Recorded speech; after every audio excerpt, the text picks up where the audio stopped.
निसंकारा सावित्री, जिन्हें सावित्री गणेशन के नाम से भी जाना जाता है, 6 दिसंबर 1934 26 दिसंबर 1981, एक भारतीय अभिनेत्री, गायिका और फिल्म निर्माता थीं, जिन्होंने मुख्य रूप से तेलुगु और तमिल फिल्मों में काम किए। उन्हें भारतीय सिनेमा के इतिहास में सबसे महान अभिनेत्रियों में से एक माना जाता है। उन्हें तेलुगु में महांती, एनुवाड, महान अभिनेत्री, और तमिल में नादिक्यार्थिलागम, एनुवाड, सभी अभिनेत्रियों में अग्रणी के नाम से जाना जाता था। सावित्री 1950 और 1960 के दशक के दौरान दक्षिण भारतीय सिनेमा में सबसे अधिक भुगतान पाने वाली और सबसे अधिक मांग वाली अभिनेत्रियों में से एक थी। सावित्री जन्म सावित्री 6 दिसंबर 1934, चिरावुरु, मद्रास प्रेसिडेंसी, ब्रिटिश भारत, वर्तमान आंध्र प्रदेश, भारत, वृत्त 26 दिसंबर 1981, आयु 47, मद्रास, तमिलनाडु, भारत। अन्य नामों: महांती सवित्री, नादिक्यार्थिलागम। व्यवसाय: अभिनेत्री, गायिका, निर्देशक। सक्रिय वर्ष: 1950 से 1981, काम करता है। पूरी सूची: जीवन साथी: जेमिनी गणेशन, विवाह 1952, बत्ते 2, पुरस्कार: कलईमामनी। 3 दशकों के करियर में सावित्री ने 250 से अधिक फिल्मों में अभिनय किए। उनकी पहली महत्वपूर्ण भूमिका 1952 की फिल्म पेली चेसी चूडो में। बाद में उन्होंने कई समीक्षकों द्वारा प्रशंसित और व्यावसायिक रूप से सफल फिल्मों में अभिनय किया, जिनमें देवदासु 1953, मिसम्मा 1955, अर्धांगी 1955, डोंगा रामुरे 1955, थोड़ी कोडल्लू 1957, माया बाजार 1957, मंगल्या बालम 1959 शामिल है। आराधना 1962, गुंडम्मा कथा 1962, नर्तनशाला 1963, डॉक्टर चक्रवर्ती 1964, सुमंगली 1965 और देवता 1965। सावित्री को उनके परोपकारी कार्यों और गरीबों के प्रति उदारता के लिए भी जाना जाता था। भारतीय सिनेमा में उनके योगदान के सम्मान में उन्हें 1999 में भारत के 30वें अंतर्राष्ट्रीय फिल्म समारोह में ए मून अमंग स्टार्स सम्मान मिला। उनके जीवन और करियर को बाद में जीवनी फिल्म महांती 2018 में दर्शाया गया, जिसने मेलबर्न के भारतीय फिल्म समारोह में सिनेमा में समानता पुरस्कार जीता।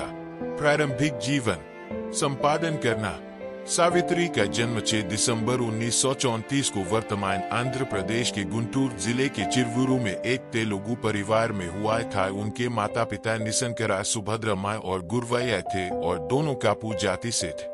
जब वह 6 महीने की थीं, तब उनके पिता की मृत्यु हो गई, जिसके बाद उनकी मां सावित्री और एक बड़े भाई मारुति को लेकर एक चाची और चाचा के पास रहने चली गई।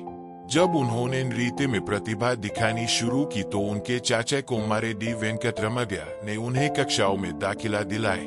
नाटकों के दौरान उनकी आंखों के भावों के कारण उन्हें यह नाम मिला। उन्होंने कई नाटकों में भाग लिया, जिनमें से एक में उन्हें प्रसिद्ध अभिनेता पृथ्वीराज कपूर ने माला पहनाकर पुरस्कृत किया था। वह अपने चाचा के साथ चेन्नई की विजया वाहिनी स्टूडियो में सावित्री को एक फिल्म में एक किरदार के रूप में नामांकित करने गई। हालांकि उन्होंने ऐसा करने से मना कर दिए। हार न मानते हुए उन्होंने एक बार फिर कोशिश की, दूसरे सिनेमा में, जहां उन्हें एक भूमिका मिल गई, लेकिन वह इसे बर्दाश्त नहीं कर सकी क्योंकि वह संवाद बोलने में झिझक रही थीं, क्योंकि वह नायक से बात करते समय विस्मय में थी। तभी उनकी मुलाकात रामास्वामी गणेशन से हुई, जिन्हें जेमिनी गणेशन के नाम से भी जाना जाता है, जिन्होंने सावित्री की तस्वीरें ली और दोनों को निर्देश दिया कि वे 2 महीने बाद आए। पराजित होकर सावित्री अपने गांव वापस चली गई और नाटक करना जारी रख। एक विशिष्ट दिन एक आदमी उनके घर आया और सावित्री को अपने सिनेमा के लिए एक भूमिका निभाने के लिए कहा। इस तरह सावित्री का करियर शुरू हुआ। सावित्री ने 1952 में तमिल अभिनेता जेमिनी गणेशन से शादी की। उनसे पहली मुलाकात 1948 में हुई थी।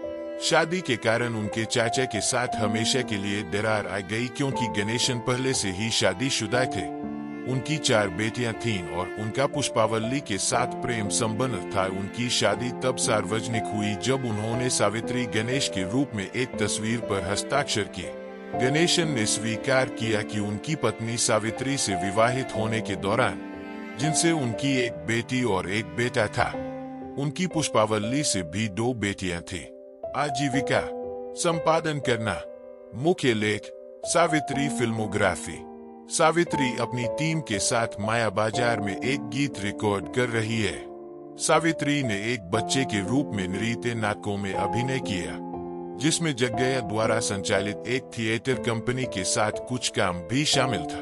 उन्होंने 14 साल की उम्र में मद्रास में फिल्म काम खोजने के लिए एक असफल सत्ता यात्रा की, जब उन्हें नायिका की भूमिका निभाने के लिए बहुत छोटा समझा गया।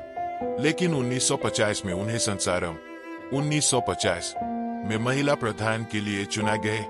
वह भूमिका वास्तविकता नहीं बन पाई क्योंकि वह बहुत उत्साहित हो गई थी, जिसके लिए कई रीटेक की आवश्यकता थी और अंततः उन्हें उस हिस्से में बदल दिया गया। उन्हें फिल्म में एक छोटी सी बोलने वाली भूमिका दी गई और अगले वर्ष उन्होंने रूपवती और पत्थला भैरवी, दोनों 1951 में 2 और छोटी भूमिकाएं की। इससे पहले कि उन्हें पेली चेसी चूडू 1952 में दूसरी नायिका के रूप में बड़ा ब्रेक मिला। बाद में उन्हें देवदासु 1953 और मिसम्मा 1955 जैसी ब्लॉकबस्टर में समीक्षकों द्वारा प्रशंसित भूमिकाओं के साथ स्टारडम की ओर अग्रसर किया गया।